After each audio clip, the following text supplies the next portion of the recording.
live. We're live. Thank you all so much. This is Loser Lee's Wrestling. This is the Weekly Wrestle, episode 11. Is this 11? This is episode 11. Wait, last week was 10? Last week was 10. Yeah. Wow, I thought we were on 13. I thought it was weeks ago. Welcome to the show, Weekly Wrestle, the Loser Lee's Wrestling crew. My name is Red Jefferson, and I'm here with Roy Hammer. Hammer, how we doing, Hammer? Hey, I'm good, man. You know, it's chilly in Austin, starting to warm up. We're boiling water. There's a boil water notice in Austin. We're making it happen. We're making it happen over here. You know, I'm feeling good. How you doing? How was yesterday? How's everything for you? Oh, everything's fine. I have the sneezes. I got it's allergies. I think it's allergies. Yeah. I don't think COVID has sneezes. Not from what coughs. I understand. It's coughs, and I haven't my had coughs. homemade COVID tests. Yeah, you've been phlegmy. My homemade COVID test is I eat something, and if I can taste it, I'm good. God, you're a problem. I'll go take a test. If you give me one. That's some real middle America shit, right? Tell me where to find a test right now. I'll go take it. We get free ones from the government. Where are they? I ordered them weeks ago. Oh, did you? Yeah. I actually ordered them weeks ago too, and they still haven't come. And now I've moved. I've moved Joe. and don't have access to my mailbox anymore. So did you put the thing in the post office? I did yesterday. So I still have my mail key. Maybe I'll check today. There's something funny. I've never done that ever in my life. So every place I've left, probably still. You probably got mail for me for years after I left. I was getting mail from 3 different people who had lived in my place before me at my last apartment. And it was like fun. Motor vehicle, credit cards, just like all of that stuff. Yeah. This is the Weekly Wrestle, where we're going to cover all things wrestling this week. And we're going to cover a little bit of this, a little bit of that. We got some Rampage talk, and then we can talk about the news, of course, the news you can't lose. And then we're going to have a little bit of fun. We're going to have some fun. We just I got a fun what would you book today for you, Ren? Oh, interesting. Well, how are we starting off today, Roy? We're going to jump right into our quick thoughts on AEW Rampage. Tam, I put together a very basic graphic for this. I'm starting to figure out this graphic stuff. So I want graphics for everything now. Look at us. We're building 1% better each week. Seriously, 1% we're really doing it. Yeah.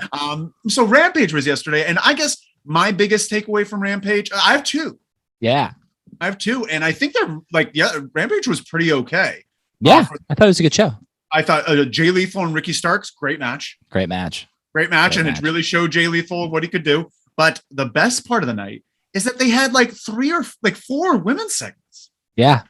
4 individual women's segments, and they made Deeb look like a boss. I know. They keep doing these little promos with Deeb that I'm like, very, very very fond of. Did you see the Wolf Pack? The Wolf promo? They just showed her yes. And her just staring. Yeah, it's something like, you can run, but I'll run faster. Run faster. So good. God. I want and it's online. I was reading about Jade. Jade gave an interview recently where she's just like, I want Deeb. Everyone in the locker room wants Deeb. And it's just everyone wants to go against her. Real good. By the way, sound off in the chat. Sound off in the chat. Let us know you're here. That's part of the show. That is really important. Yeah. Let us know. We're talking. Smash the like button. We see you here. I see all of you here. Yeah. Each individual. Everybody's here. The crowd's here. Crowd's here. What are your thoughts on Rampage? Anything? Yeah, I loved, hell yeah, Tam. I was 2K subscribers. 2K. We're here. Tam with the great information. And it's because of Tam, really. Honestly, Tam's taken us to the next level. 100%. The quality is unbeatable. Rampage, few things. I've been having a lot of thoughts lately. I've been thinking about it, and I was like, why am I not enjoying AEW as much? I still, it's still my favorite thing to watch. But wrestling wise, but why am I not enjoying it as much? And I've realized, and I'm going to use him as an example, but they have such a deep roster now, and there's so many people who are so fun to watch, but they're showcasing people that I'm not as invested in. And when I see the Sammy Guevara match earlier in the show, I'm not a big Sammy Guevara guy. We've talked about this 1,000 times. And then I see the main event, and I'm like, man, Ricky Starks needs to be TNT champion. I need to see Ricky Starks on my television all the time. This is the guy that I want to be watching all the time. If he's on TV all the time, along with a bunch of other guys, like this Andrade thing, I want to see Andrade and Darby already. Let's go. These are the things that are going to kind of get me back into it. But I also I loved, and this might be controversial, I loved this Mercedes Martinez finish to this Thunder Rosa match. They never used a DQ. It was perfect. Oh my God. Great. Honestly, there was a lot to like from this night. Besides the Adam Cole Evil Uno, which I'm sorry, like of all the matches Adam Cole's had, this one was the squash. Makes me upset. But like everything else, like John's Buseman's in the chat. I love the segment with DMD and Mercedes. 100%. Should we do something with the like button? Yeah, actually, that's a good point. That's a good point, John. Has anyone smashed it yet? I'm just curious. I don't see anyone smashing it currently. If you could do that, I'd really appreciate it. But that whole backstage segment. So Mercedes really Thunder Rosa match. It was a good match. It was a good first match. It was a good first match, but a great finish because they just never do it. And then that backstage segment, what I liked about it was so simple. She's like, I paid you to win and you just beat her up. And she's just like, next time, do not lose. And I love that. It's a good way to start because I was mad because I was like, man, this is your first match in AEW. Is immediately going to be a match you're going to lose to Thunder Rosa. But it was just so good that like they tie in the Britt Baker thing, which is building Britt Baker, Thunder Rosa slowly. And Mercedes Martinez looks like a boss. And it also leads to, and you're going to roll your eyes so hard at this. So is everyone. Can't wait. I know AEW never does disqualifications and people blatantly break the rules and all of that. But the rules for disqualification are very simple. As long as you use a weapon that is organically there, you won't be disqualified. Case in point, Sammy Guevara and Dustin Rhodes, when they had that TNT title match, they Homeboy put him through a table. Like there's a table spot, but it wasn't a table that was organically there. However, neither of them set it up. So it didn't cause a disqualification because Fuego del Sol was under the ring. Not trying to make logic out of this. I'm just saying that's how it is. And this is the reason she got disqualified is because she used a pipe that she had to go into the ring for. And it's not something that was organically there. I've literally seen a manager slap someone in the face. Okay. Well, interference is a different story. That's a different story. Yeah, I got nothing for that. But interesting point. The Rampage was a good time. I think we all enjoyed it. I think this was like one of their better Rampages, which actually had some stakes to it. A lot of story development, very fun stuff. Yeah, and there's some big news coming out of it, which I'm sure is in the news you can't lose. Oh, I can't wait to talk about it. We do have a hotline, by the way. You should call it. Let's go over that hotline number real quick. It's 201 7. Oh no, hold on. Do scratch that. 201 574 7222. 722-201-574-7222 for all of you listening on the podcast. And thank you so much for joining us all over Virginia. We hear you. We hear you loud and clear to Virginia and Washington State.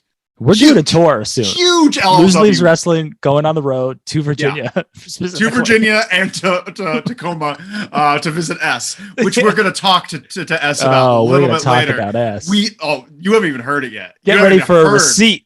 Oh yeah, get ready for Okay, is this a news segment time? This is the news segment. It's time to go to the news. Okay, Tam, if you could hit us with that first picture. This is the news from January 30th to February 6th, and the biggest news of the week is the fallout from the Royal Rumble. Last minute changes, frustrated roster, but the biggest casualty of the Royal Rumble is Shane McMahon. And I think there's actually a hot tip on the hotline about Shane McMahon. There might be a hot tip there. But Shane McMahon was let go. They're using the word let go. Vince McMahon never actually had a contract. And it was set for there's all this stuff. He was brought back in. He had this for us, the fans watching. He came in at 28 and he got a weird amount. He got more fire babyface exchanges than anyone else in the match. Yeah. Everyone else came out to the match and they just kind of get lost in the shuffle. He had these moments with everyone giving his shitty ass punches and doing the whole thing. And he stayed there for like 5 minutes before he left. And apparently he's supposed to have a match at Elimination Chamber, possibly in the Elimination Chamber, and possibly a feud with Seth Rollins. But this is the story. So Shane McMahon, the past few years, he's been a producer for the Royal Rumble. And honestly, he was a producer for the Brock Lesnar one 2 years ago, which was great. Which was a great night. I had also kind of heard that even back in the day, he always helped out Pat Patterson. He helped out people with the Rumble. He'd always kind of been in and around the booking of the Royal Rumble. Yeah, booking, but also just as a producer, go out now, go out this time, being that guy. You cannot be a producer if you're also in the segment. Sure. Just such a bad thing because he's not focused on that. Apparently, he had a lot of ideas Shane McMahon's got a lot of ideas. He wants to fight Austin Theory. He wanted to have Austin Theory. He wants to look good in this match and go over strong. And Vince didn't like his ideas, so he started changing them. Shane McMahon was changing ideas, and he started McMahoning people, like kind of using. He's like, "I'm a McMahon," that type of attitude, to people in the back, pushing around the producers, blaming them for shit, and everyone's just like, "This guy does not like. He's focused way too much on himself." And apparently, it's been enough where they felt embarrassed in front of Bad Bunny. They felt embarrassed that Bad Bunny had to see that, and now he's been let go. And apparently Brock Lesnar wasn't a fan of him either. Vince and Brock had different ideas, and he got overturned. So the thing is, first off, what do you think of that? What do you think of all of that I just laid out? Are you in the Shane McMahon camp? I thought I would be, but I'm in no one's camp. I think everybody loses in this camp. I'm in the like, why can't we get people over camp? Like there wasn't anybody like. I mean, we'll talk about the Rumble, I guess, in a moment. But yeah, I'm not in anyone's camp. I thought I'd be in Shane's camp because I always really liked Shane. But I don't like Shane anymore. I don't like any of the McMahons anymore. It's hard. It's tough. Really hard. I always thought that he was going to be the saving grace. Like he probably had really good booking ideas that everyone ignored forever. Yeah, like Raw Underground. Was that shit. him? That's him. That's his baby. But there's the DDP had something to say. He's just like, this sounds like a work, which is interesting. Very interesting to me because honestly, we don't know anything. You and I, sure, we know nothing. Of course. Oh, we know absolutely nothing. And except when you call the hotline, we know some except actually, there's actually really spicy stuff in the hotline this week. Oh, you haven't even heard it yet. Have you called in the hotline? I haven't called the hotline yet. I got to call the hotline. Well, I didn't know you updated it. I didn't update it. This is the hotline. It's the people at LLW HQ that it's updating this. I can. Yeah. In Ramsey, New Jersey. What? But then are we located in Ramsey? When I call, it says Ramsey, New Jersey. That's right. Our headquarters. Oh, duh. Our headquarters is in Ramsey. Yeah. But so DDP thinks it's a work. And Braun Strowman and FTR both reached out online just being like, "Hey brother, need work?" And do you think I can't wait for Shane McMahon on Impact? Yeah, I can't wait for Shane to change the narrative with EC3 and Braun Strowman. Yeah. Oh my God. Do you think that's no? What's a possibility? No, none. Nothing. Right? There's no. He's gonna go. Bring cable to China or whatever it was that he was doing. Oh, he's long gone from that. He was supposed to be a part of the XFL. Oh, I had heard that as well. He was supposed to be, and then he lost that job with COVID. Shane just keeps botching it. Poor Shane. Honestly, poor Shane. So you're back in. You weren't sure before, but now you're in Team Shane. The reason I'm Team Shane is because he was supposed to get WCW, and that was supposed to be his promotion, and he was going to run it, and then that didn't happen. And then he pitched the idea of ECW being reviving ECW and it being an internet only, no cable show, internet show. He was the first person to say, we need to have a TV show exclusively on the internet. It's ECW. We'll run smaller arenas, blah, blah, blah. And Vince was like, great idea, pal. And then it just went to shit. It became what it became. He just keeps getting the rub. And then he gets passed over for Stephanie. So he leaves. And this whole, he deserves something. Yeah, and he deserves what his WrestleMania moment was supposed to be, and I think that's in the hotline. What his interesting. It talks a little bit about that. You should check it out. Toll-free number. Yeah, and leave a message. Leave a message for us. Except if you're S. We're going to talk to you in a little bit. But next slide there, Tam. We got poor morale backstage from this Royal Rumble. Yeah, sure. But in general, a lot of people are just really disenfranchised about where the company's headed, what their focus is. They don't feel listened to. And so what do you think? How did you like the Rumble? Let's talk about the Rumble a little bit. Was it the worst Royal Rumble you've ever seen? Oh, 2015 was pretty god awful also. But at least in 2015, I don't remember. This is up there. The one where Roman Reigns won against that's 2015. Yeah, that was a rough ending, but I think this one was from beginning to end. No one felt special. No one felt special. Zero surprises. Yeah, absolutely zero surprises. Yeah, and which is uncalled for. when you have Shane McMahon in this, in this he's match. Your surprise. He's technically a surprise. Zero. That's not a surprise to me. Especially when you have like a healthy Sean Waltman out there, you're blowing it. Jeff Jarrett was there. Jeff Jarrett was there. That's true. That is true. Jeff Jarrett and Sean Waltman could have had a hair versus hair segment where he goes in and just like they both hide their hair. Like Jeff Jarrett's like, no, don't cut my hair again. That would have been great. I thought this Royal Rumble really sucked. I thought both Rumbles were pretty bad. Women's was better. Women's was better, but also because of Ivory. Ivory was the highlight of the entire show, without a doubt, for me.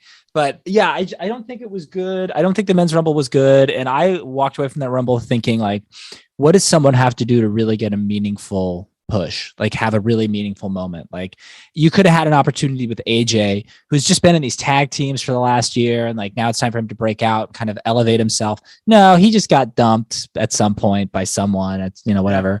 And then Big E was your champion for so long, he just kind of got dumped, and no, it didn't matter. Kevin Owens just got dumped. Like, all of these, like, a common misconception with WWE, but people who hate the WWE, is that like it's there's no one talented there anymore, and it's boring and all of that. It's boring, but it's not because of the talent. Like, there's a lot of really talented guys there, but like, unless you're Brock Lesnar, unless you're Roman Reigns, unless you're kind of maybe sort of Bobby Lashley, you're nothing. You're just interchangeable with everybody. I thought Johnny Knoxville was great. He was great. Yeah, Johnny Knoxville did a good job. Hope to see him back because honestly, he was entertaining. But let's keep this gravy train rolling. We got another talking point because WWE. Next slide, Tam. The WWE, they're making some big strides here. They're making big strides, and you like the Triple H photo? Why did you pick Triple H to have a bad Rumble? No, it was morale's bad backstage. He's crying. But this next one, they're making some big moves here because obviously they're heading a direction. And you know what that direction is? Goldberg. They are bringing Goldberg back in, and Goldberg is now going to be facing Roman Reigns. I guess just in time. Goldberg is going to be facing Roman Reigns at Elimination Chamber, apparently. And or he's going to be facing him in Saudi Arabia. I'm not sure, but that sentence just sounds terrible. Goldberg versus Roman Reigns at Saudi Arabia just sounds like a terrible time. This isn't the way this is the opposite way they should be heading, correct? Actually, I don't know. I mean, they've screwed up the entire main roster. So Roman has no meaningful opponents anymore besides Brock Lesnar. So you might as well bring in Goldberg. Goldberg's going to lose to Roman Reigns, and that's going to be fine. It's one of those things. I go back and forth on Goldberg. Like, he had that match with Bobby Lashley that was like pretty good. He did okay with Bobby Lashley. So maybe he'll do okay with Roman. I guess I just don't have no energy for him anymore. Yeah, like, I enjoyed him when I thought like that run with Brock was really good. Cool. That's when he should have retired forever. And that would have been a great way to go. But man wants some more money. Then we got some comments here. S writes, "Sup dudes, sup bruh. We're going to talk to you soon. We're going to talk to you very soon because we're going to go over. We have Red and Roy's receipts later on today. And S, you made a purchase and you forgot some paperwork. John Busman writes, nobody felt important and everyone knew Brock was going to surprise win after losing to Lashley. 100%. Yeah. It was just How did you feel overall? You also kind of did you feel let down? You felt like it wasn't disappointed. Yeah. Grossly disappointed. I was watching with my partner at the time and I was like trying to push her to like wrestling, by saying like, oh, the Royal Rumble is the thing to watch. You're gonna watch, and I was just like, oh, this is the worst Royal Rumble to watch. Yeah, it's very disappointing. Terrible. It's really mind blowing to me, and it's maybe because it's a lot of young people and people who didn't watch wrestling like 10 or 15 years ago, but like how they can have more butts in more seats than ever before, and have just more of like a plastic, boring product like than ever before. I mean, we talked about it last week with like the 2007 Rumble, like Umaga and John Cena, and like the crowd being just unhinged the whole time. Like, there's nothing to be excited about anymore, and they just keep making money. Keep making money. And I was just watching some of the fan reactions on TikTok about like just them like when Brock Lesnar came out, and they're just like, oh, fuck this. Like, just literally in the crowd, just being pissed. It was really fun. And I think they probably thought there was going to be a big pop for Brock, but when he beat everybody, the crowd kind of booed. Yeah. And then the sign just got, lit on fire again. Man. But what? That's the WWE world. You know what the biggest news happening in AEW right now is? Bring it on. We already know. Hit that again. Brian Kendrick. Brian Kendrick is still the news. John Busman gave a little thing. Give Goldberg to Riddle. That's honestly, a good point. Yes. Great idea. Yes. That's actually Brock to Riddle too. Like give Riddle a run. But let Riddle get through Goldberg first. Yeah. That'd be good. But we got this next day. We got Brian Kendrick. Brian Kendrick, within the span of a week, was let go from WWE, picked up by AEW, let go by AEW for terrible things he said back in 2011 and 2013. Around those times, I think they were said. He gave an apology. How did you feel about the apology? He basically said, I'll just paraphrase. I don't believe the things I said then, and I don't believe them now. I was stupid. I'm sorry. The paraphrasing, but essentially, he's very regretful for those things. What is your take on the apology? Yeah, sure. I mean, look, whatever. I mean, do I believe it? Yeah, maybe. I don't know. But I think he's a kook, and I think he's out there, and I think he has a lot of conspiracy theories that he believes in. So I don't know if I totally believe him, but I think he's remorseful for what he said, but is he remorseful for the right reasons? We don't know. Only he knows that. I think maybe time will tell, but shouldn't be on TV right now. Yeah. I think that's safe to say. On TV. It's safe to say. It's a slippery slope. It's a slippery slope. This whole thing is a very slippery slope. And at some point, we'll probably have to talk about a wrestler that we really, really like, and some issues and maybe some problematic things that he's done or said, but Are you trying to spoil more news? No, I don't know. I don't think so. I saw a thing on Twitter about our favorite female wrestler, but it's fine. We'll keep rolling. Well, let's talk about that soon. Joe writes, did anyone notice? Hi, Joe. How are we? Hey, Joe. Did anyone notice how giddy Riddle was when Brock entered the Rumble? Got a pop out of me. That's right. That is true, because he keeps calling Brock a stallion. He just wants to ride the stallion. I honestly, I would love to see that match. And by the way, everyone, how you liking this new Sunday format? Yeah. This new Sunday format. Have you called the Sundays? hotline yet? Have you called the hotline yet? Maybe call after the show. I don't want you off your phones. But call it. It's 201-574-7222. I have to be careful not to give my work number. That's really questionable too. He's made some questionable decisions, and I tend to believe the other people who are accusing him of things. But well, we're gonna have to see. We're gonna have to see what happens with everything. But one person we don't have to question. You know who that is? Hit that next slide. Tony Khan, not Tony Khan. We could question Tony Khan, but Tony Khan just recently promised that there's going to be a free agent appearing on Dynamite this week. Free agent, and they're going to be in a match to qualify for a ladder match, because they just had a ladder match. Now they need another one, of course. But it's Keith Lee. I sure hope so. I sure hope so. I sure hope so. I hope it's Keith Lee. My crackpot theory, extra crackpot theory, because he's talking about the forbidden door. It could be two people, one of other two people in my mind, one of which is the disappointing one, honestly, even though I like him, is Juice Robinson, because he's now a free agent and he's not with New Japan anymore. And the other one that's really crackpot and out there is Kota Ibushi, because where is he? What's going on with Kota Ibushi? He hasn't been on any New Japan cards. He had a sickness, but I don't know if he was still sick. What's his deal? Does anybody know what his deal is? Anybody watching? Yeah, if everyone knows, let us know what his deal is. Because if he's just around, I think they're waiting. Triple tap that like button too. We got some comments here. Going down the conspiracy rabbit hole is dangerous. It ends up leading to some messed up stuff. Once you get started, hard to stop. Yes, I was talking about that recently with a few people. I'm just conspiracies are fun sometimes. They're a lot of fun, but you have to stop when it gets to the Zionist and they just start talking about fucking 13 families. You have to be careful. Careful. Yeah. Joe writes, they are wrestlers. Historically, most of them are questionable at best. They're carnies. That's a fair point. They are carnies. That's true. They're carny people. But Keith Lee, I do think Keith Lee is going to be appearing, and I hope he appears with Mia Yim. Mia Yim, is it Mia Yim or Mia? Mia Yim. Mia Yim. They should both come, because honestly, she's great. Women's division needs her, and them as a pair.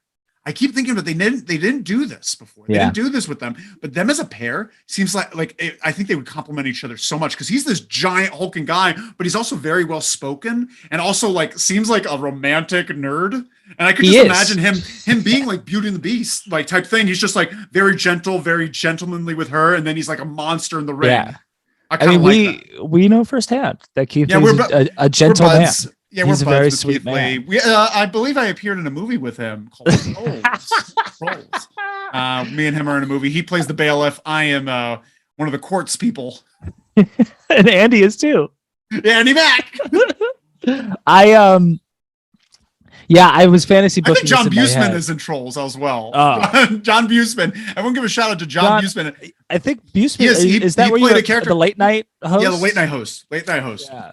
I don't know if you knew. Before. Honestly, I think I was cut on the the editing room floor. I think they kept Andy Mack when they cut me. Like they cut us right down the middle. I was too distracting as a court person. I think Keith Lee is in that movie. He is, and I was doing a little fantasy booking where they both come in, and it's Mercedes Martinez and Britt Baker against Thunder Rosa, and she needs another person, and it's Mia Yim. And then Mia Yim gets involved there. And then maybe you can even do like a Keith Lee, Mia Yim, Adam Cole, Britt Baker mixed tag, which I'm all about. That's also not bad. That's not bad. We have some comments here. Llama Lad says, give me Keith Lee and Miro. Yes, please. Check. Yeah, check that. I would love that. As writes, I think it's going to be Jeff Hardy. He's going to debut prior to the 90-day non-compete expiring. They're going to challenge the non-compete. It's both a Forbidden Door thing and a new signing. And it's a private party thing. Because it's up against a member of Private Party. I'm telling you. Interesting. Interesting. I didn't know Private Party and the Hardy Boys. It's going to happen. John Busman says, I think that's correct. I never saw it and I don't want to. Yeah. You did a great job. Everybody you else did a great job. Honestly, you should just watch your segment, John. It's really funny. So we're excited for Keith Lee. That's a really good point. S has got my mind all fucked up. That's interesting. That the Jeff Hardy thing. And S, you have our mind fucked up for some other things from the comments you left on the hotline. By the way, everyone call the hotline, leave us a message, but S is going to get a receipt in a few minutes.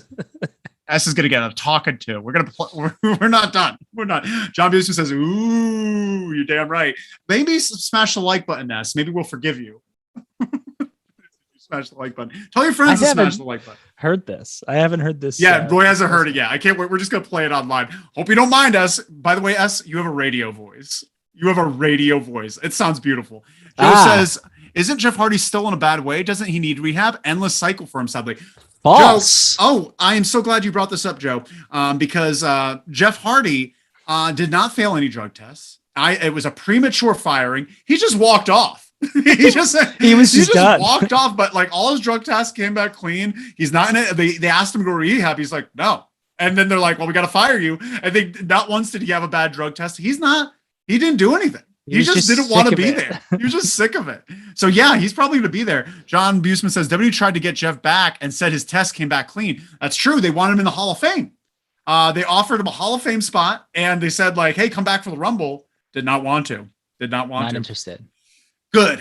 And honestly, now that you say that, S, I think Jeff Hardy being in the ladder match, honestly, hold off Keith Lee for a little bit, maybe. It's really fascinating, too, that you think about they're going to challenge the 90-day non-compete because it's fraudulent because he never failed any drug tests. They could do that. And that's like a big strike against this whole 90-day non-compete thing. That's all nonsense to begin with because they're independent contractors. Hit him right in those contracts. S says, I smashed the like button. I consent to you playing my fire promo. Joe writes, but for how long? I hate to say it, but he's always had a problem. Hey, he hasn't had a problem in many years. You know, I think it's been like 2 or 3 years. Is it 2 or 3 years? I think because he had a drinking thing, I think at the end of 2019 or beginning of 2020. Because remember, then he got sober, came back, feuded with Sheamus about how he's an alcoholic, and Sheamus like poured alcohol on it. Pencils erasers. John Busman says Jeff Hardy ready the anti-work subreddit. What does that mean? Reading the anti-work subreddit. I don't read Reddit. I don't know about Reddit. Explain it to us. We would like to know. We got to move on though, but because Keith Lee isn't the only person that's eligible this week. Yeah. You know, there's 10 wrestlers that were fired by WWE on November 4th that are now eligible There's a lot of exciting people. Here's the list. Everyone's favorite. Could you hit the next slide there, Tam? Everyone's favorite, Nia Jax. So Nia Jax is ready, waiting to work. Will not get vaxxed under no circumstances. Do you see Nia Jax going anywhere? No, I think she's done forever. I don't think she's ever going to wrestle again. And I don't blame her. I don't blame her. Did you hear any of her interview with Renee Young or Renee Paquette? Yeah, I like Nia Jax as a person besides the anti-vax thing. Yeah, everything else, she seems like a lot of fun. Yeah. You see the picture? Yeah, so she broke her butt.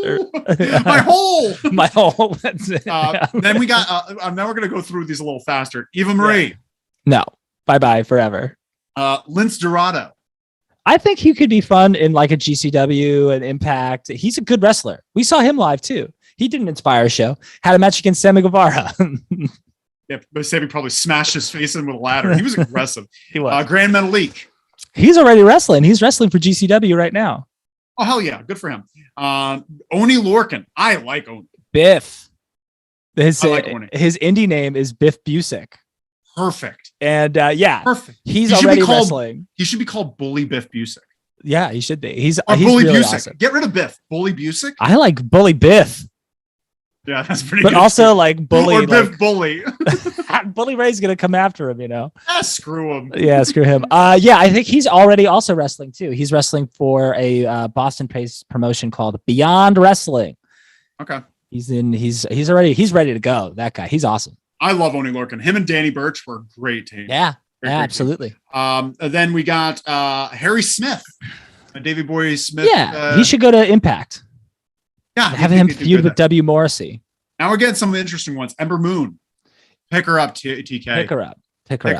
Because I'm not I don't think she's ever really shined in WWE. Honestly, I felt like she was like a step back because she wasn't very used to that style. And so I don't think she ever adopted it really well. Especially the main roster. Because she was also in NXT and the champion in kind of a transitional phase where it was like really just Asuka and there were other people who like weren't quite there yet. So she didn't get a lot of really great opponents. So yeah, 100% Athena is her indie name. And she's actually wrestling. I remember that. There's a company based out of Chicago called Warrior Wrestling, and they do shows in like high school football fields and things like that. And the Warrior Wrestling champion is Thunder Rosa, and her opponent at the next Warrior Wrestling show is Athena.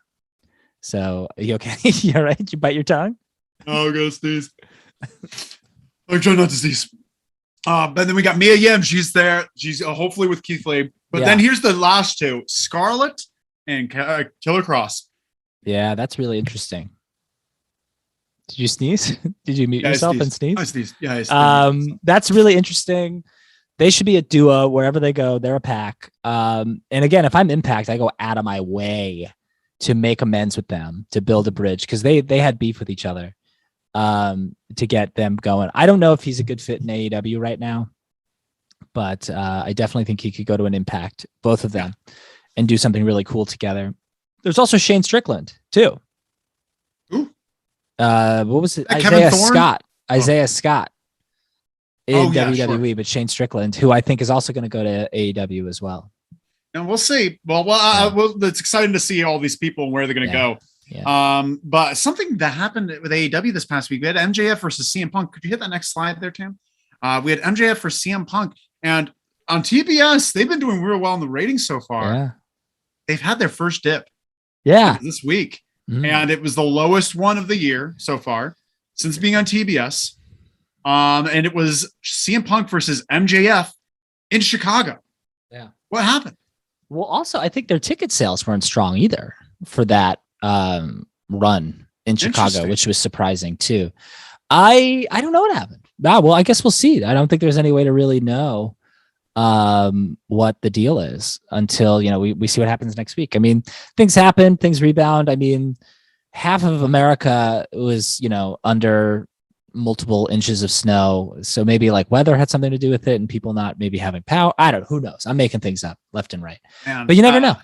It's just interesting. Very interesting. Hope it doesn't, but then the ratings though, like the ratings also, like that's just very interesting to me how this all played. Joe writes, they're talking about the Nia Jax interview with Renee. They totally glossed over the anti-vax stuff in that interview. Nia mentioned meeting Renee's kid and why she said she was all for it. Yeah, you got it. Think she wasn't. She was all for it. You got to think she wasn't. I'm guessing you're saying that she was all for the vaccine, but she didn't get it herself. I don't want to hear Renee Young talk to Nia Jax about the vaccine. She's not Anthony Fauci, and I don't want to hear why she doesn't want to do it. Honestly, I don't care. The fact that she doesn't do it is my opinion of her. I don't need to hear her reasons. What do you think of that? Yeah, sure. I'm at a point too where it's like, if you don't want, like, unless you're someone who's directly in my life, if you don't want to get the juice, I don't really want to know about it. Because I should start talking about the juice. We're calling it the juice now. That's good. Yeah. It is what it is. Like, that's your decision. That's your life. I disagree with you. I think you're a fucking bonehead, but it is what it is. You want to kill your grandma? Go for it. Right. If you want to kill like your friend's little baby because they can't get protected against it, it's your life. And it's also your friend's life for making, that decision. I don't know. So, I get why they glossed over it. If I was Renee, I'd be like, oh, I do not care what you think. Yeah, this isn't Jericho's podcast. This is a Zoom interview. Yeah. I'm not in the room.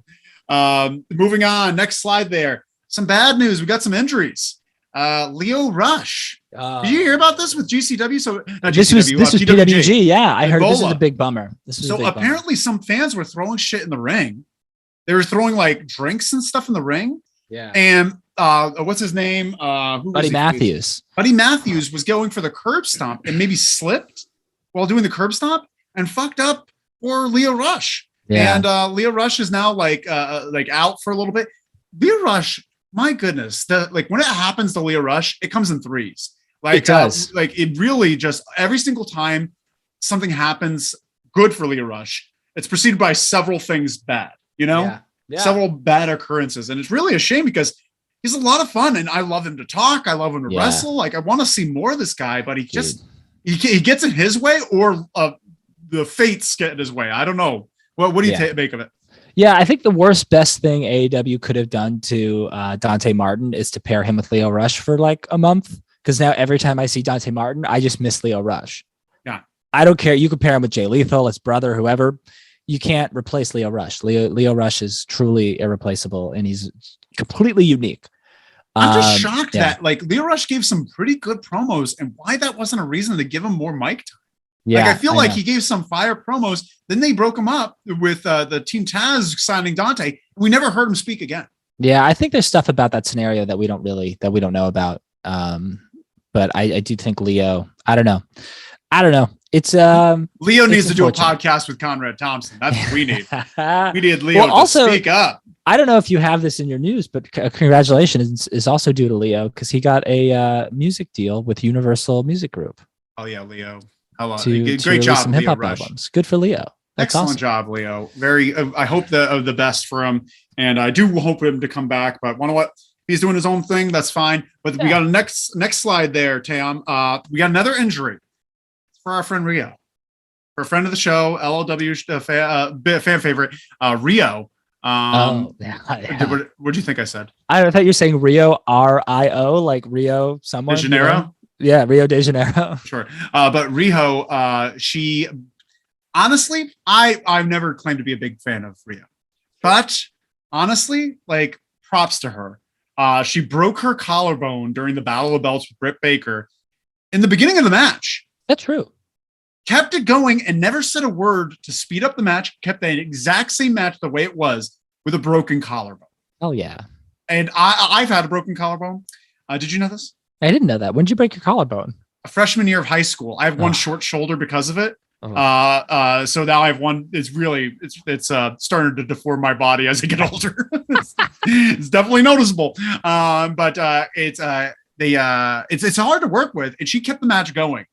She's taking some time off to go to Japan. She didn't even say this. She's just like, going to go to Japan for a while. It's like you're healing from a severely broken clavicle. What are your thoughts on this? Did you read about this? I didn't. I know that she'd broken her collarbone. I didn't know that it happened in the match, in the beginning of the match. Yeah, I think Rio's tough as nails. I don't think there's any doubt about it. She's tough as nails. And she, I mean, I thought that before this. I mean, those matches against Nia Jax, like, she was getting the shit kicked out of her.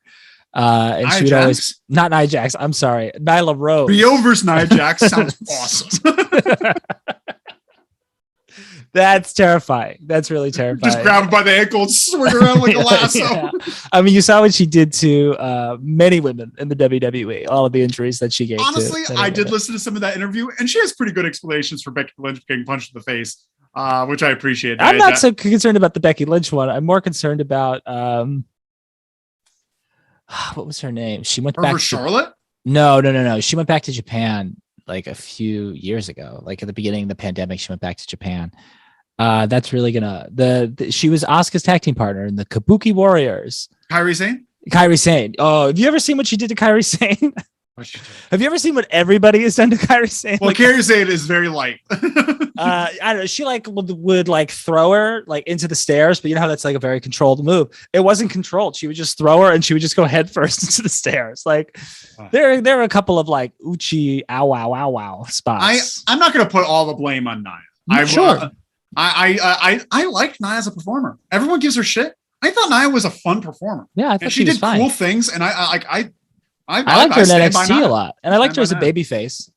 When she beat Alexa Bliss for the title, I think it was Alexa Bliss at WrestleMania when she was like a babyface and she like crushed Alexa Bliss. I thought it was good. I just want her to get vaxxed, dog. But either way, Rio, great job putting in the hard work. Hope you get better. Take care of yourself and come back with something just a little bit like more oomph in those punches or look a little sturdier. Like I don't need you to put on any weight. I just need you to kind of like not flail your arms as much. That's all I'm asking. But I hope you have a speedy recovery and come back soon. Yeah, absolutely. The next slide there, Tam, but we have another comeback, but this is a return. We have a return here with X-Pac. We got Sean Waltman. Yeah. Sean Waltman making a big return. And I think this is great. He's going to be teaming up with Joey Janela versus former Edge heads, Matt Cardona and Brian Myers for GCW Heartbreak. And we're excited for this, right, Roy? Yeah, big time. You kidding me? I love X-Pac. It's X-Pac. It's fucking X-Pac. So stoked to see him back. He looks great. Honestly, great. The best part of that Hammerstein show was him coming in, clearing house. Yeah, it was up there for sure. And he does look great. Not only does he look great just by looking at him now, but there's a YouTube channel that's been uploading full shoot interviews. And there's some from X-Pac from like maybe 6 or 7 years ago. Not looking great. He looks incredible right now. Yeah, he's happy. He's happy. Yeah. Love to see it. Happy and healthy. We have some comments. Now I want to see Nia Jax versus Nyla Rose. Lady Haas fight, 100%. Yeah. 100% would they beat the shit out of each other. Joe writes, Leo Rush is great, but could he have had backstage issues like he did in WWE? Yeah, almost certainly. Joe writes, do you want Nyla injured? That would be likely outcome of a Nia match. Nia match, yeah. Yeah. No, come off it. Nia Jax isn't like first. No, I don't. I don't think she's going to injure someone who's as big as her. She injures the people who are so small she doesn't even realize how small they are. Yeah, she would 100%. Kill Rio. Rio wouldn't make it out alive. Rio would be a grease stain on the mat afterwards. They're just completely gone. But yeah, so that's that. We got some more comments. Your next slide there, Tam. We got Ric Flair is in the news. Ric Flair's in the news. He's got another divorce underneath his belt. This time it's with Fifi. Him and Fifi have pulled it off. Wendy Barlow, former Fifi of the Flair for the Gold in WCW. They married maybe like 5 years ago. They had like a union. They didn't actually get married. They had a union because Ric Flair didn't want to like lose all of his money again in a divorce. He's thinking now. He's using that noodle. But yeah, they are no longer together. Really good. Tremendous photo. So go with it. His head's like not even on his body in that photo. He just saw a ghost. Right there, he's watching someone say that Charlotte Flair is a pretty good wrestler. And he's like, what? She's the best there ever was. Joe writes, Nia match. No, I knew what you were saying. Yeah. I don't think they could have hurt. But Ric Flair, do you have any comments on Ric Flair and his divorce? Let me tell you something.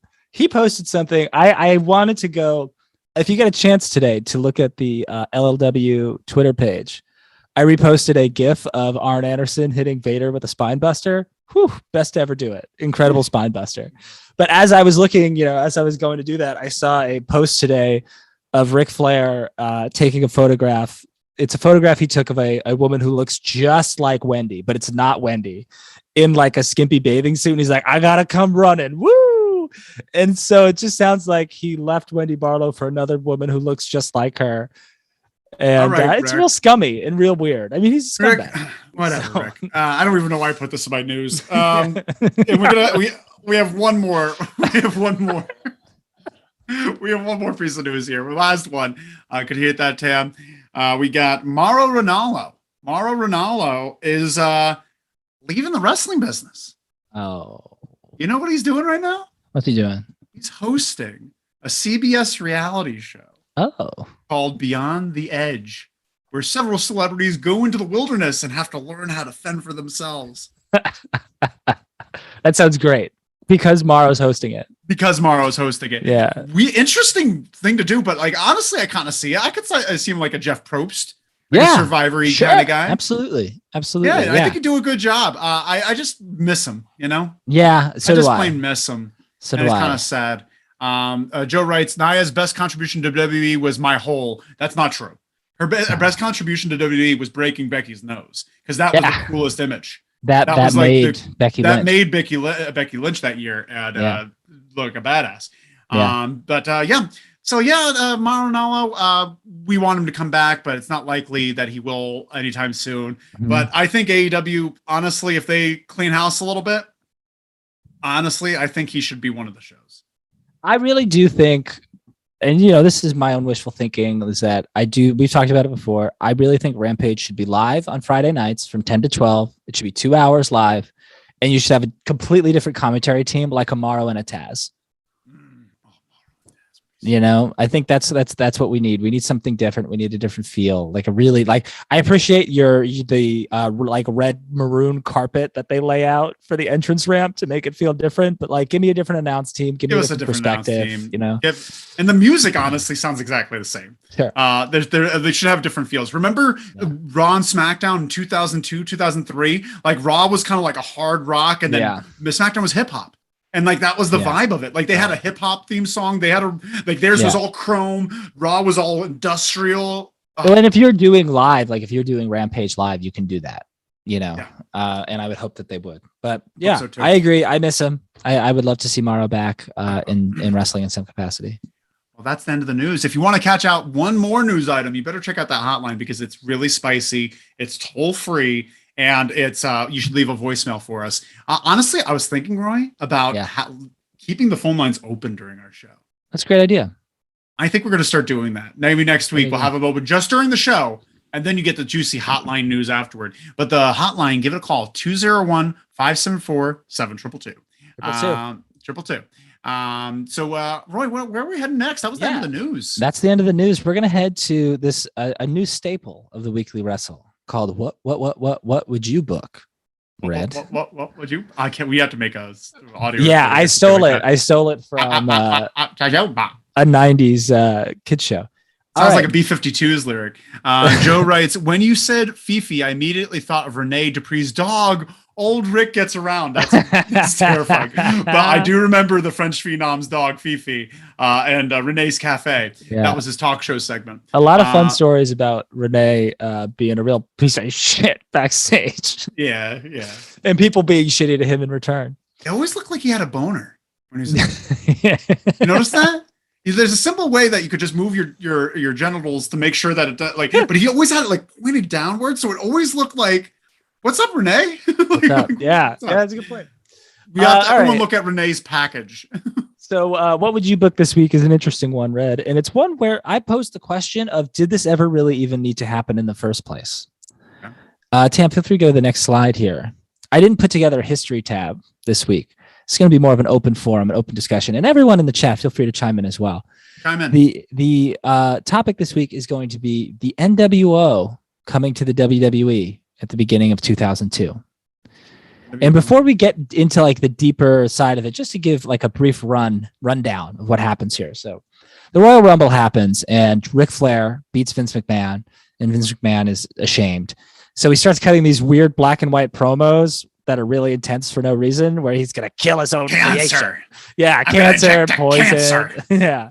He turns around in a chair and it says NWO on the back of the chair. It's so stupid.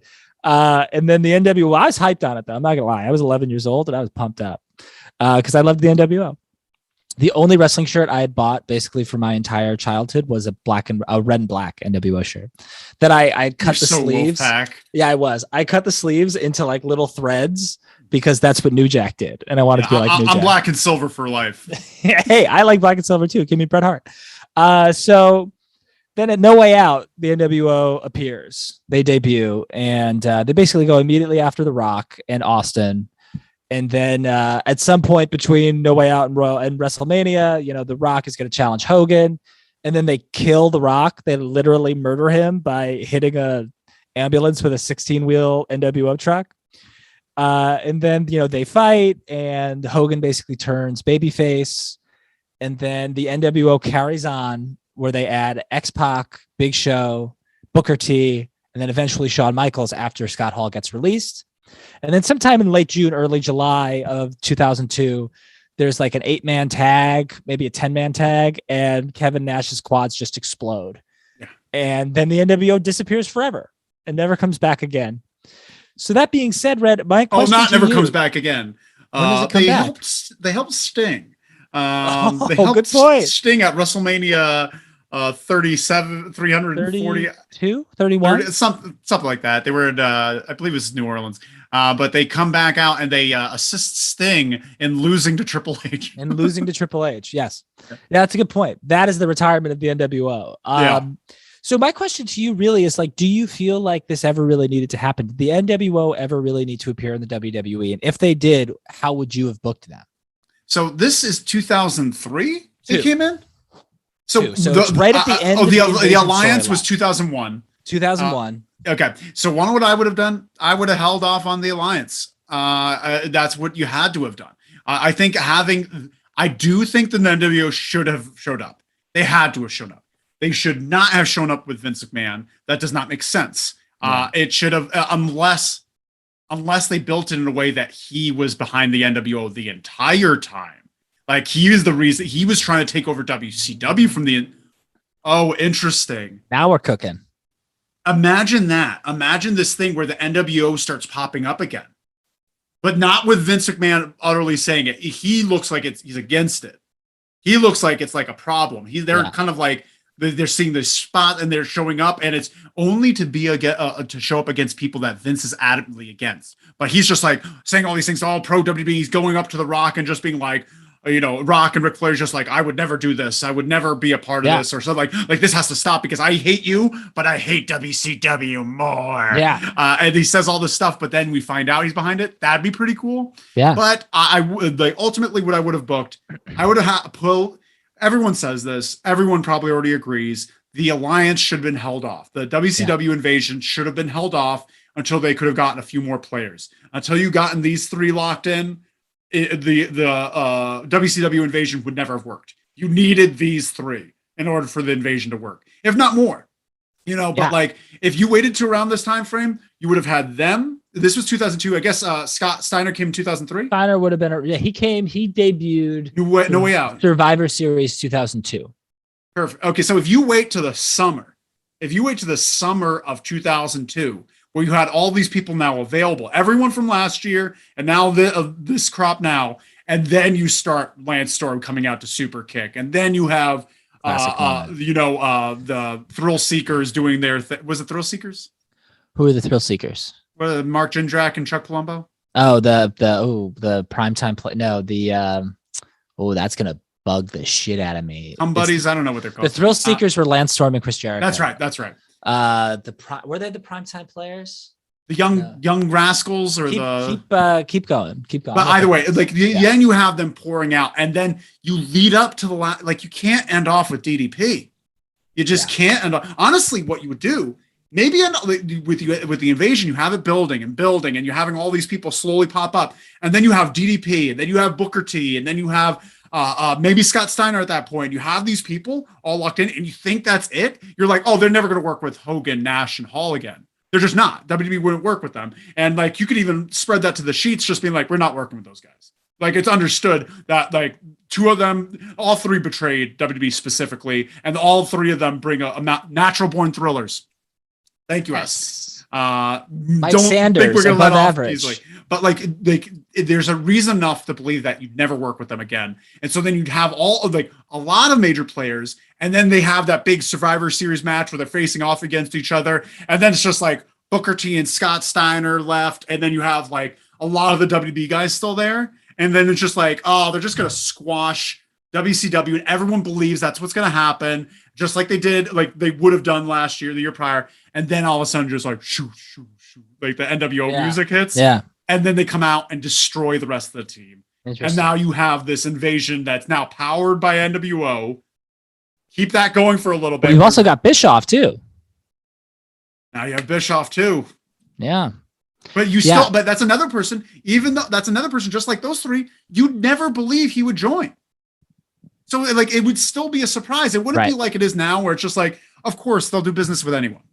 This was before then. You thought like there was legitimate heat there that they weren't going to bring Eric Bischoff on. Yeah. Yeah. You know? If we've learned anything from the Conrad Thompson podcast, is that the dirt sheets really didn't believe that Bischoff, Nash, or Hall would ever have jobs in the WWE. They did not. And I think that's a really good point. I think you're really onto something. And I think you still have the WrestleMania 18 match with Hogan and The Rock, but you bring in Hogan by himself. Hogan's by himself in, red and yellow or whatever. He fights The Rock. And then maybe the night after WrestleMania, they shake hands in the middle of the ring. NWO music hits. Here comes Nash and Hall with Bischoff. And the invasion starts then. I think you do a mini invasion in 2001 with ECW because you've got Rob Van Dam and you can get like Lance Storm and you can get like a Jericho or Rey Mysterio. Well, not Rey Mysterio, but you get these guys who are like, this is where I started. Like I started here in ECW and I'm loyal to ECW, and the WWE squashes ECW and WWE reigns supreme. And then you sprinkle in a little Booker T, and Booker T becomes a WWE guy, and Hogan comes back and he's loyal to WWE for life and, whatever. And then WCW, then the invasion starts and it's like double turn, double cross. Imagine they just reenact. Yeah. Imagine they just reenact his turn at Bash at the Beach, where like literally they have like a set, like the Survivor Series. It happens at SummerSlam 2002. Or WWE versus WCW, and Hogan's on WWE. He's in red and yellow, and he's just like, I've been there, and I never want to go back, brother. I never want to go back. And then they're having this like the fight, and then all of a sudden, like he drops the leg on WWE, and then like WCW comes up and he beats the shit out of WCW. He rips off his shirt, and it's NWO. And then it's NWO versus WCW versus WWE. Yeah. Like that one. And here comes Virgil. Right hand man. You lost me. You freaking lost me. Yeah, man. Yeah, 100%. I think excellent job. It's funny because I was gonna do the invasion as a separate one, but I feel like we just booked the invasion as just booked it. NWO. Yeah, it's fun to think about all this stuff. It's fun to think about all this stuff and when egos don't get in the way. Because ultimately McMahon's ego was never gonna let WCW really like do anything serious. He just didn't. I think less his ego, and he just had no confidence in it. He's just like, well, that brand lost. Why would? Right. Why? It just doesn't make sense. He's just like, we won because we're better.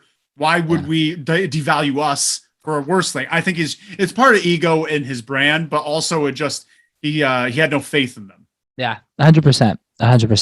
Great. Well, that's a great job. Excellent job, everyone. Excellent job, everyone. Smash Natural Born Thrillers. S crushed it. S, you did a great job there. And that leads perfectly into our next segment of Red and Roy's Receipts. All right, let's go over this. Last week. Tam, you can go to the next slide. Next slide. Thank you so much, Tam. Everyone give it up for Tam. We're at 2,000 subscribers because of him. This is the thing. Last week, Roy and I talked a little bit about AEW Dynamite. We talked about it on the who's and what's of AEW Dynamite. This was this past week, right? This was this past week, yeah. This was this past week.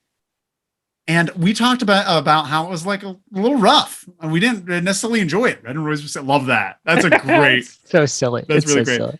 Now listen to this. It's 3 minutes long. I went to the limit.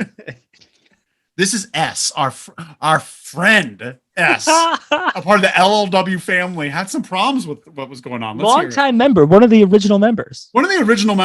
Tony, damn, I'm late. I can't roast Red. You can still roast me. Yeah, you have to call the hotline to do it, though. Call the hotline, Tony. You have to call the hotline. We want to hear from you, Tony, specifically you, Tony. The hotline number is 201-574-7222. But let's listen to S right now. What's up, winners? It's your boy S here. It is 6:44 in the morning in Pacific Standard Time. I'm watching your show the next day. I end up watching Dynamite on the West Coast feed because I get home from work a little too late to watch it at 5 o'clock. Beautiful voice. You know I love you too. I feel a great sense of affection towards you.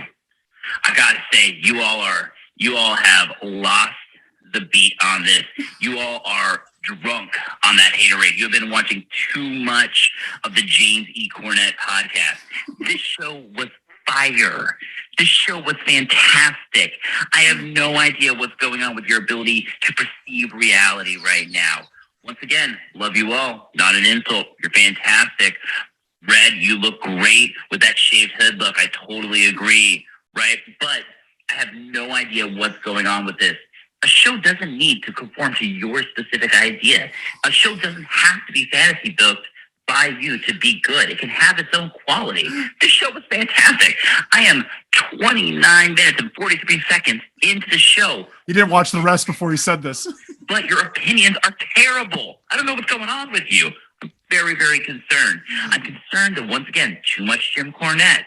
I'm concerned that too much Dan Lambert. I'm concerned too much Daniel Bryan interview from earlier in the show. You're going to be mad about Millennial Cowboys. I don't know what's going on.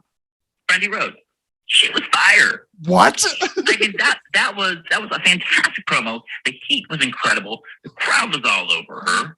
Right? Were you high? I thought Wheeler Yuta. I thought it was a great match. That was a good match. You can tell, right? I'm drinking my coffee. The caffeine is starting to kick in, and I am troubled by what's going on. We got 1 minute left. I believe there needs to be an intervention. I think you need to go on a 30-day Jim Cornette free experience. I think that you need to kind of push on Moxley. You need to step back. I'm concerned about what all of the Jim Cornette is doing to you. Red, I think that you're influencing poor Roy. Roy is such a nice young man. And I think that you are, I think that your influence is negative on him. Roy, I think that you maybe should go home after school and not hang out with Red. I think that he is having some negative influences on you. And I think you need to detox. That was the word I was looking for, Red. You need to detox from the Jim Cornette. Just enjoy the show, my friend. Anyways, I'm going back to it. The hotline was fantastic. You guys are doing a great job. Check out the hotline. But you know what? So is AEW. Watch the Royal Rumble. Watch GCW. Appreciate the programming that AEW is providing. Yeah, he ain't wrong about that. That was a fine statement to end on. But I will say, John Buseman writes spicy. Tony says he needs to watch a month of indie wrestling. Tony, because indie wrestling is better, or Red needs to watch a month of indie wrestling to appreciate AEW? Yeah, the thing is, like, I don't want to watch a month of indie wrestling. Like, I get it. I don't want to. Like, I actively don't. Bless your sweetheart. You watch the first 20 minutes of a program. Latter part, you must have just finished Brady Rhodes, and that was your take. But you thought that was. I would love to know more about why you thought that was good, because I've gone and I've listened to my different perspectives on it that I do listen to on a weekly basis, and some people are giving it a break, and some people think it's god awful. I still can't figure it out, and if I can't figure something out, that generally means that it's not very good. I don't know, but I respect your opinion, S. We respect you, S. Thank you so much for calling in. We appreciate you calling into the hotline. Let us know your takes on this, because I think S is full of S. But we love you, S, and bless you. How's Kay doing? How's Kay doing? I hope she's watching nursing. The nursing, right? A nursing program. I thought you just said it in a weird way. Yeah, I said it. In a How weird would you know? Yeah, I'm a weirdo. Yeah, I said that badly. We love you. We love you, S. Thank you so much for calling the hotline. We also, appreciate your takes. You called in 29 minutes into the show. So what'd you think of the main event? That was 37 minutes. That was the best part of the show. That was the best part of the show. That was the best part of the show. And we had a great Daniel Bryan promo, and that was about it for the night. I thought that first match was good. It was fine. It was just it was nothing special. I mean, it's hard to be like, oh, it's going to be this fun, like, return of Brian Kendrick, and then it's not, and it's Wheeler Yuta instead. So that's tough. That's tough. No, but I was even thinking just like, I'd rather just anyone but Wheeler Yuta. he squashed him the first time. I wish it was Joey Janela. I just wish it was Joey Janela. Yeah, that would have been nice. That would have been nice. I agree. But either way, thank you so much, S. And please, everyone, join the hotline. Call the hotline. There's actually a really hot take in there. John, I know you said that phone call was spicy. Check out the hotline tip. Spicy. It's spicier. Spicy. But all yeah, right. that's the end of Red and Roy's receipts. Yeah, and then we close out this show with, as always, every week we designate one wrestler who is superior above all else for the week. And Red and I conferred beforehand so I could make a nicer graphic than we normally have. And we both agreed, Tam, feel free to go to the next slide, that it was tough. It's a 2-horse race this week. Obviously, it's a 2-horse race between CM Punk and MJF. And after some deliberation and a lot of thought, we went with CM Punk. CM Punk put on a better show than MJF did for the week. I think CM Punk won both championships this week. Yeah. He's Former double weekend champion. Wrestler. He won the first and secondary title all at once. Yeah. That's a very nice pick of him. That's very sweet. Yeah, it's pretty good. He's having some trouble with his trunks, apparently. He doesn't like, you heard about that? No. He just he's talked on an interview. He's just like, yeah, I can't figure out which ones I want. The skinny boys, they're not working too good. The long johns, they're not working too good. He's like, I got looser skin, so I'm looking dumpier. He's like trying to figure it out. Honestly, go singlet. I want to see CM Punk in a singlet. I like a Bret Hart singlet, like long pants singlet, or like Olympic wrestling. No, Olympic wrestling. No, long pants singlet. Yeah. I think like a Bret Hart style. Actually, no, that wouldn't work for his body type. No. Want what? Leo Rush. Full Power Rangers morph suit. I like the fight shorts. I like his fight short look. I think I like the long johns, the long boys the best. Yeah. I think so. What I meant was that I was 30 minutes into your show. Oh, interesting. Oh, so then maybe you got to the end of the show and realized we liked some portions of it. Maybe. Bless you though, S. Thank you so much. It really made my day when I got it. It was really fantastic. And all the hotline messages make my day. Chica Marks has left one. We've had a few others, a few randos. We have certified hustler. Certified hustler. We love you. He just talked about Royal Rumble. Want to hear some of that? He thought Cody Rhodes was going to be in the Rumble. John Busman says the shorts he wore against Kingston was best look. I agree. So y'all like the fight shorts. I think I like the long johns. I think the long johns are good, but he could change them up a little bit. Like make them a little more exciting. Yeah, they look incomplete. They kind of look like they're just longer forms of his smaller ones. I wish he had do something fun. Make him look like your tattoos. Oh, interesting. Yeah. Get him busy. Yeah. But yeah, that's he won the first and secondary title for us here. What's the title history? Did we still don't have a title history? Well, hold on. The first ever LLW heavyweight champion for the week, I believe, is Sean Spears. I believe so. Then Sean Spears lost it to. Part of me really wants to say CM Punk, but I don't think that's true. It was Hook. I think it was Hook actually. I think Hook won the championship once. This is becoming bullshit unless we write it down. We're gonna start. We're gonna talk about it afterward. Now that I can put together a little bit of a better graphic, the first ever official LLW heavyweight champion of the week is CM Punk. A lot of big things happening. We're gonna start Twitch channels soon. I'm gonna start that. I've got big plans. I love to hear it. I can't wait to hear it after this is over. Yeah, that was very exciting. Thank you all so much for watching. This has been a lot of fun. Anything else that we need to cover? I don't believe so. We're going to be back on Wednesday, as always. I hope everybody checks it out. We've got some exciting things coming down the pipe, so hang out with us. Thank you for joining us on this very special Sunday edition. Very special Sunday edition. Let us know also in the chats and the comments how you feel about Sundays. Yeah, how you feel about Sundays? It's better for everybody. Maybe something will entertain. Yeah, let us know. Let us know what you think. But call the hotline 201-574-7222. Leave a message. We want to hear from you. And if you want to talk shit about us, we're going to play it. If you want to be nice to us, we're going to play it. We're going to really try and be interactive. But thank you all so much. Follow Loser Leaves Wrestling on Instagram, on Twitter at Loser Leaves Pod. Send us an email at loserleavespod@gmail.com. S writes, Kay's doing well. She keeps wanting to practice needle related things on me, and I'm not hardcore enough. Does that mean she's probably like a blood tech? Oh, she probably has to do not like stick and pokes and oh, interesting. Maybe she's a tattoo artist on the side, or maybe a needle fetish. I'm not judging. Hey. I'm not judging.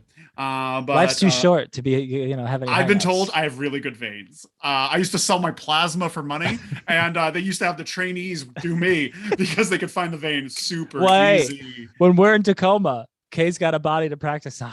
Yeah. Oh yeah, Kay. If you ever need someone to really work, like I'm like easy level. Like the thing is, like, you're not really learning with me. You could just stab my arm and get a vein. Like you don't have to look. Nursing school. Thank you so much, S. And thank you so much, everyone that joined the chat. Ask Tony, John Buseman, Joe. We got who else? Llama Lad from Llama. Yeah, good old Llama Lad. Tam in the top. And Tam jumping us off. Tam. And 2K. Definitely call up the hotline. We want to hear from each one of you that I just said out loud. Sound off in the hotline. Thank you all so much. My name is Red Jefferson, and I'm here with Roy Lazowitz. Do you prefer Lazowitz or Hammer? Hey, I'm up and down, back and forth, black and white. Who cares? Let's do it.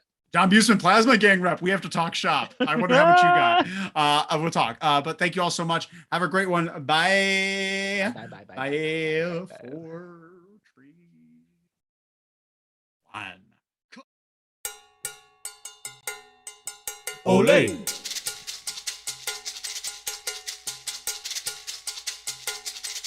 Ole.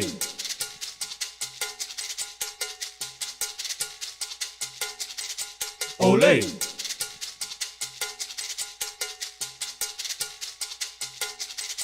Ole.